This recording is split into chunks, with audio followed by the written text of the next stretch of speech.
आज मैं आपको श्रीमद् भगवत गीता का 5वां अध्याय सुनाऊंगा। तो चलिए गणपति जी का नाम लेके वीडियो को करते हैं स्टार्ट। श्री गणेशाय नमः। अर्जुन ने कहा, हे श्री कृष्ण, कर्मों के त्याग की और फिर कर्मयोग की कर्मों के करने की आप प्रशंसा करते हैं। इन दोनों में जो कल्याणकारी है, भली प्रकार निश्चय पूर्वक हमें मुझे वह बताइए। श्री भगवान ने कहा, संन्यास, ज्ञान अथवा त्याग और कर्मयोग दोनों ही मोक्ष देने वाले हैं, वह उत्तम है। परंतु उन दोनों में कर्मों के त्याग के कर्मयोग, कर्तव्य कर्मों को करते रहना बढ़कर अच्छा है। जो जन संबंध जन्य कर्म तथा कर्तव्य कर्म करता है, किसी के साथ वेर करता है, ना किसी कर्म फल को चाहता है, वह सदा सन्यासी ही जानने योग्य है। हे महाबाहो, सुख दुख में द्वंद्व से रहित मनुष्य निश्चय पूर्वक सहज से कर्मों के बंधन से मुक्त हो जाता है। देश का, बैर का, लोभ का और कामना का त्याग ही संन्यास है। कर्तव्य कर्मों का करना त्याग देना संन्यास नहीं है। सांख्य और कर्म योग को मूर्ख मनुष्य पृथक कहते हैं। ज्ञान और कर्म दोनों एक दूसरे से पृथक है, ऐसा पंडित नहीं कहते। पंडित जन इन दोनों को एक ही मानते हैं। इन दोनों में से एक में भी अच्छी प्रकार स्थिर मनुष्य दोनों के फल को लाभ कर लेता है, क्योंकि जो मुक्ति धाम ज्ञानी लोग प्राप्त करते हैं, वह परम धाम कर्म योगी से भी प्राप्त किया जाता है। इनके अंतिम परिणाम में कोई भी भेद नहीं है। इसलिए सांख्य और योग को ज्ञान और निष्काम कर्म को एक रूप देखता है, वही वास्तव में सत्य को देखता है। इन दोनों को एक समझने वाला ही सच्चा ज्ञानी है। हे विशालबुझ, कर्म योग के बिना कर्मों के त्याग को अथवा ज्ञान को प्राप्त करना कष्ट साध्य है, परंतु निष्काम कर्म में लगा हुआ मुनि ब्रह्मा को शीघ्र प्राप्त कर लेता है।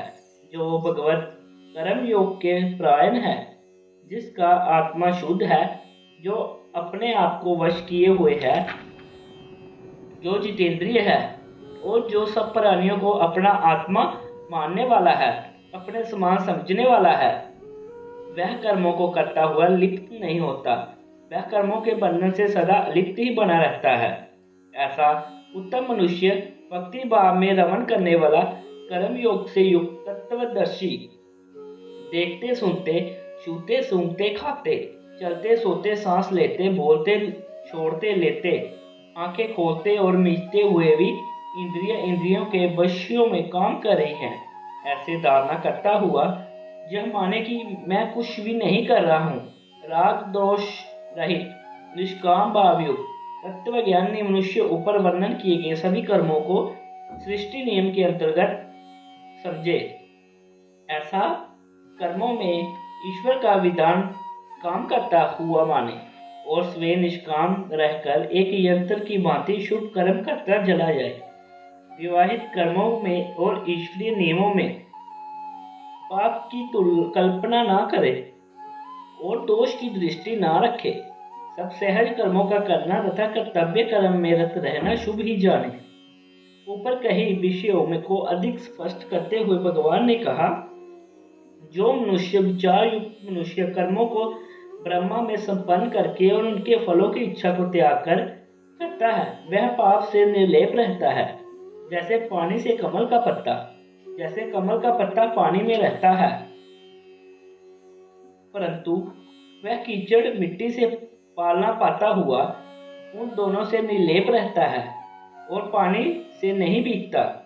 सरोवर में चाहे कितना ही जल स्तर बढ़ता चला जाए, पर वह उसके ऊपर हिलता हुआ निर्लेप ही बना रहता है। इसी प्रकार सब कर्मों को श्री भगवान में समर्पण कर देने वाला निष्काम भाव युक्त मनुष्य रक्षण, पालन आदि के सभी कर्म करता हुआ पाप के स्पर्श से सदा ऊपर ही रहता है। उनकी यही धारणाएं हुआ करती है। इस वेद तथा पर का रक्षण करना, कर्तव्य को निभाना और समाज का हित साधना सृष्टि से स्वाभाविक कर्मों में है। इनके संस्कार भगवत भगत की आत्मा को बांधने के साधन नहीं बन सकते।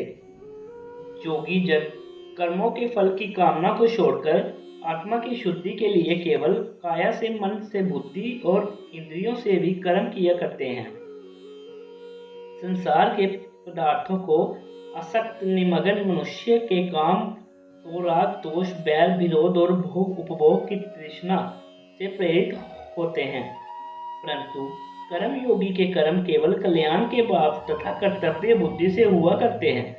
उनकी शारीरिक क्रियाएं केवल स्वभाव सिद्ध होती है, उनमें वे मन बुद्धि को अधिक नहीं लगाते। जो योगी लोग विचार, विवेक, आत्मचिंतन और जनता की कल्याण कामना किया करते हैं, उनके कर्म मानस तथा बुद्धि जन्य होते हैं।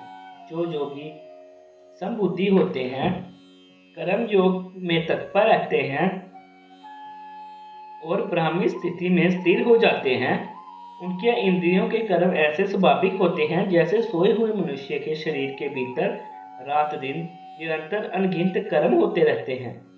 समझता योगवान कर्मों के फलों को त्याग कर निष्काम भावना से कर्म करता हुआ सदा रहने वाली परम शांति को पाता है। कर्म योग रहित अस्थिर चित्त मनुष्य कामना के कारण कर्म फल में आसक्त होने पर बहुत बंधन में पड़ जाता है। सरल कर्म ईश्वरार्पण न करने वाला कर्म फल की कामनावश राग दोष में कर्म करके दोषों के दृष्ट संस्कारों को कर्म बंधन में फंस जाता है। आत्म संयमी देहधारी मन से सब कर्मों को परमेश्वर की शरण में समर्पण त्याग करके कामना से ना कुछ करता हुआ, ना ही किसी से कराता हुआ, नव द्वार वाले नगर में शरीर से सुख में रहता है। मुखादि के शीघ्र ही देहरूप नगर में नव द्वार हैं। निष्काम कर्म करता जन कामना और अहंकार से रहित होकर इस पर में बड़े सुख से निवास करता है। परमात्मा सर्वसमर्था है, उसका यह विषय किसी अलौकिक नियम मर्यादा में बंधा हुआ है। उसी नियम को स्वभाव, नियति, सृष्टि, कर्म और ईश्वरीय नियम आदि नामों से पंडित पुकारा करते हैं। इस पर भगवान ने कहा, जगत का प्रभु मनुष्य में कर्तापन नहीं रचता है, ना ही उसमें कर्मों को ही रचता है और ना कर्मों के फलों के संयोग को रच देता है। यह सब स्वभाव करता रहता है। क्रिया का करना आत्मा की अपनी स्वतंत्र इच्छा की प्रवृत्ति है। उसी स्वतंत्र इच्छा में या स्वाभाविक इच्छा से कर्म किए जाते हैं। यदि प्रत्येक देहधारी ने अपनी स्वच्छता इच्छा ना हो और उसमें कर्तव्यपन भगवान उत्पन्न कर दे, कर्म भी ईश्वर ही उसमें रच देवे, अथवा बिना कुछ कर्म किए हुए इष्टानिष्ट कर्म फलों का संयोग भी छोड़ दे, यह उत्तरदायित्व ईश्वर का ही हुआ। वह स्वतंत्र इच्छा रहित आत्मा की काष्ठ पत्थर के सदृश अचेतन्य ही सिद्ध हो जाता है। परमात्मा के मानने में फिर कोई भी सुंदरता नहीं रहती और ना ही यह विचार युक्ति ही प्रतीत होता है। इसलिए यदि भद्र है और जो कि सत्य है कि देहधारी आत्मा अपनी स्वाभाविक स्वतंत्रता इच्छा से कर्म करता है, इसलिए उसका उत्तरदायित्व उसी पर है और वही अपने किए का फल भोगता है। निष्काम भाव से मोक्ष भी उसी का होता है। जहाँ यह जानना आवश्यक है कि दुष्कर्मों का करना, अनुचित स्वरूप को देखना, अनुचित शब्द को सुनना आदि कर्म करने की शक्ति का दुरुपयोग मात्र है, वह आत्मा की स्वभावगत शक्ति नहीं है। सर्वशक्तिमान भगवान किसी मनुष्य के पाप को अपने ऊपर नहीं लेता और ना ही पुण्य कर्मों को लेता है। अज्ञान से आत्मा का ज्ञान ढका हुआ होता है, प्राणी मोह में फंस जाते हैं। कर्म का उसके कर्ता के साथ ही संबंध होता है। कर्मों को करने वाला कोई कृत्रिम बनी हुई वस्तु नहीं है, वह एक सनातन चेतना सत्ता है। जब कर्म करने का अभिमान मैं करता हूँ, यह भाव उसमें ही है, तो कर्म का उत्तरदाता भी वही है। यदि आत्मा बनी हुई वस्तु हो तो वह कोई सत्य वस्तु नहीं रहता और उसका नाश हो जाना भी अवश्यवादी नियम के अंतर्गत है। बनी हुई वस्तु कार्य हुआ करती है, उसका कोई कारण होता है और वह अपने कारण का विकार ही समझी जाती है। कार्य का अपने कारण में लय भी अवश्य होता है। तब तो गटपट बत बने हुए आत्मा के पाप पुण्य का सारा वार उत्तरदायित्व उसके बनाने वाले पर जा पड़ता है। इसलिए यही सत्य है कि आत्मा एक नियत वस्तु है। वह अपनी स्वतंत्रता इच्छा से कर्म करता है। अपने कर्मों का उत्तरदाता भी वही है। उसके ज्ञान पर स्वाभाविक चेतना स्वरूप पर अज्ञान का पर्दा पड़ जाता है। इसलिए वह माया मोह में उलझकर निज स्वरूप को भूल जाता है। इसलिए अपने शुभाशुभ कर्मों के करने का आरोप ईश्वर पर करना कोरा अज्ञान है।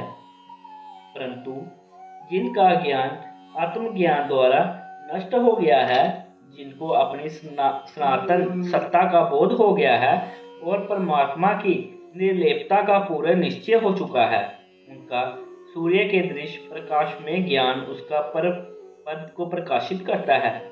उन्हीं को परमात्मा के परम पावन स्वरूप का ज्ञान होता है। जिनके ऐसे शुद्ध ज्ञान से पाप दूर हो गए हैं, वे ईश्वर में बुद्धि लगाए रखने वाले, उसी में तन्मय रहने वाले, उसी में स्थिर और उसी में अपना आश्चर्य रखने वाले, जहाँ जाकर फिर लौटना नहीं होता, उस मोक्ष धाम को जाते हैं। विद्या विनय में संपन्न ब्राह्मणों में, गौ में, हाथी में, कुत्ते में और कुत्ते को पकाने वाले में पंडित लोग सम देखने वाले होते हैं।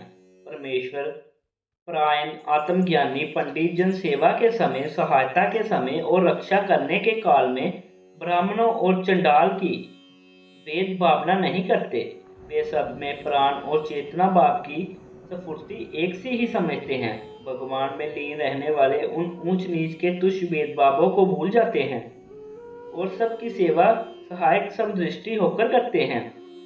ऐसी समस्ता में जिन भगवत भक्तों का मन स्थिर है, उन्हें इसी देह में रहते हुए संसार को जीत लिया है। निश्चय में ब्रह्मा निर्दोष शुद्ध और सब में सम है, एक रस है। इसलिए वे समदृष्टि जन ब्रह्मा में ही ठहरे हुए हैं, ब्रह्मा में ही रहते हैं। उन भगवत भक्तों की स्थिति भगवान में ही होती है।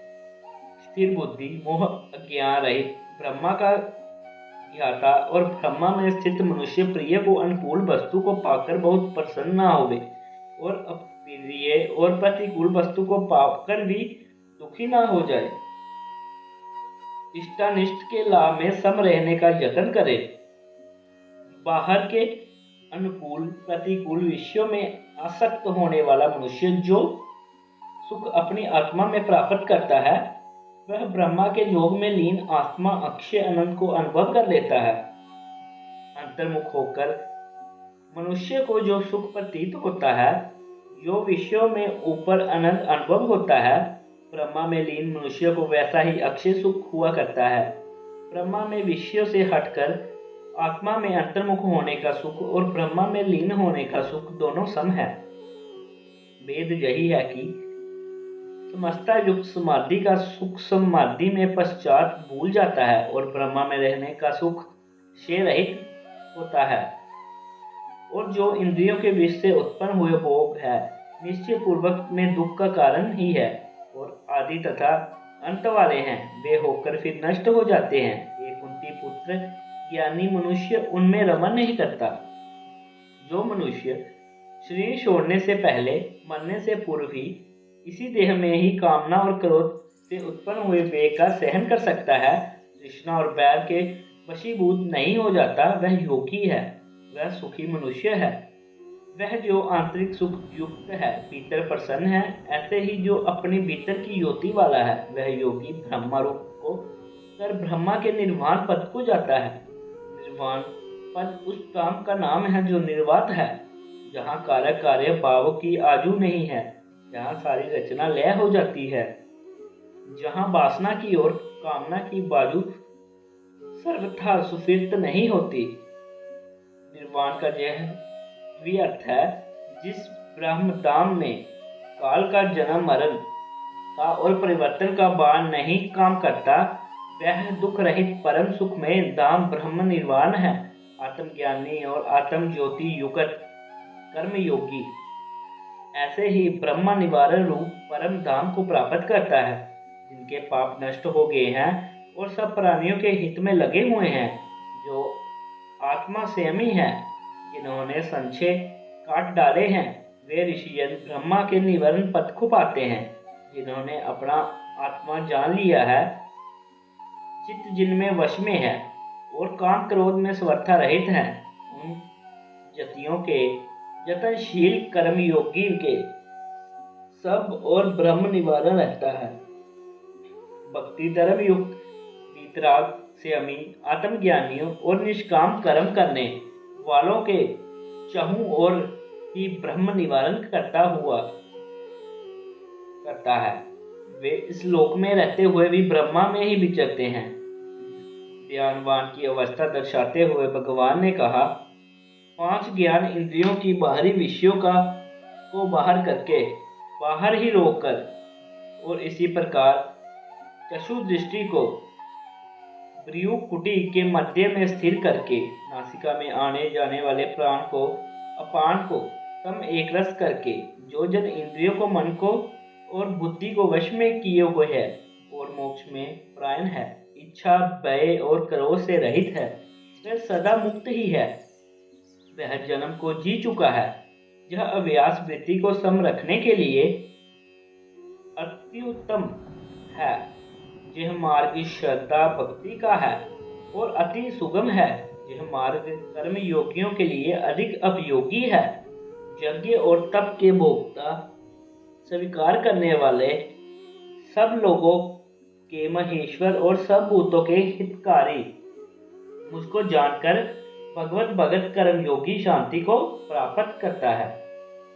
ओम तत्सत। इस प्रकार श्रीमद् भगवत गीता रूप उपनिषद ब्रह्म वेदांतगत योग शास्त्र में श्री कृष्णार्जुन संवाद का कर्म संन्यास योग नामक 5वां अध्याय समाप्त होता है। तो मिलते हैं 6ठे अध्याय में।